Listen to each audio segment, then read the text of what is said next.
Today I'm creating a mini indoor pond for my desk, but over the next few weeks this tiny glass box would slowly transform into a living ecosystem full of plants, snails, and hundreds of microscopic creatures that I never even added myself. So first, I need to build the tank from scratch. The size I wanted was really unique, and since I couldn't find anything like it online, I decided to make it myself using old frameless picture frames and leftover glass from previous projects. After measuring all the panels carefully, it was time for the most nerve-wracking part, cutting the glass. Using a ruler, marker, and glass cutter, I carefully scored each piece in one smooth motion. The sound you're listening for almost feels like paper tearing. Then came the satisfying part, snapping the glass cleanly along the score line. A few mistakes later, because trust me, they definitely happen, all the pieces were finally ready. Before gluing everything together, I quickly taped the panels into place just to make sure everything fit properly, and thankfully, it actually did. After sanding down the razor-sharp edges,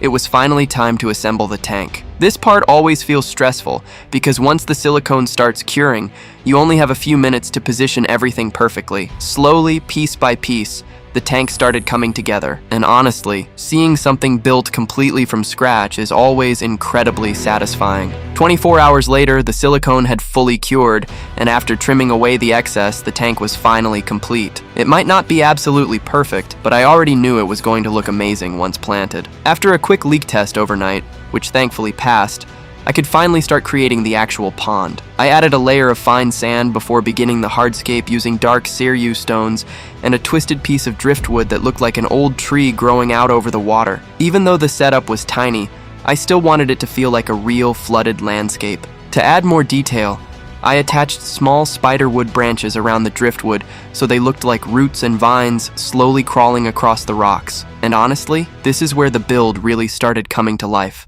Once the hardscape was finished, I added root tabs beneath the sand to provide nutrients for the plants. Then came the planting. The main plant I chose was dwarf sweet flag, a grassy plant perfect for shallow pond setups like this one. Around the wood and rocks, I added Anubias and Bucephalandra with their small leaves, helping the entire setup feel much more realistic and in scale. Finally, I planted some Crypt Parva in the foreground to finish everything off.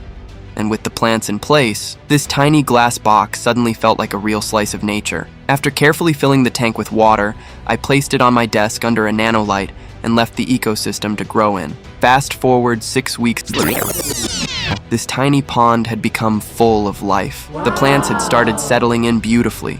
Moss was slowly growing across the wood, and tiny snails had mysteriously appeared throughout the tank. Most likely, their eggs had hitchhiked in on one of the plants. But the biggest surprise was still hidden beneath the surface. While filming the snails, I noticed hundreds of microscopic creatures swimming throughout the water. These tiny creatures are called copepods, a type of plankton, and their appearance is actually an amazing sign that the ecosystem is healthy and thriving. And honestly, that's what makes builds like this so rewarding. Watching a tiny world slowly develop its own life over time never stops feeling incredible. Being able to sit at my desk and glance over at this tiny living ecosystem full of plants and creatures is something I genuinely don't think I'll ever get bored of.